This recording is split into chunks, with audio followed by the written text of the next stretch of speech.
producing it is functionally the same as producing natural gas. I mean, the gas at depth is under a high degree of pressure. It comes up on its own. Historically, most helium wells produced in Saskatchewan are choked back to keep flow rate under control, because they do generally flow very fast when you're producing 2,500 meters down. Once to surface, it goes through there's a bunch of different options you can do. What we're going to do is run it through a series of membranes, which is it's a production facility or a processing facility about the size of a SEACAN, where you pipe the gas into that. It separates out larger molecules, and helium, being the smallest molecule, is going to be what's left at the end of that.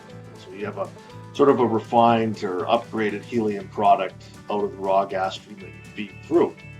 And in Saskatchewan, we're a bit unique in that the gas that comes up with helium is principally nitrogen as opposed to methane, which provides some pretty big advantages on the processing side. Running nitrogen through these membrane facilities is very standard, straightforward practice. It's a bit more difficult when you're dealing with natural gas. It involves some cooling and different pressures, and we don't have to deal with that to any great degree, which is nice. Now, once you have it there, it's stored in pressurized tanks and basically hauled away. The way that the helium market is now, every MCF of helium that's produced is sold virtually instantly. There's such a demand for it and such an undersupply. And what happens in Saskatchewan, where helium's been produced since the 1960s, is it gets produced, loaded into the pressurized vessels, and driven away into the U.S.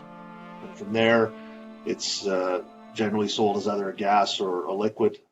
It gets taken to a liquefaction plant in Wyoming, is the closest one to Saskatchewan. And there it gets liquefied and sold around the world.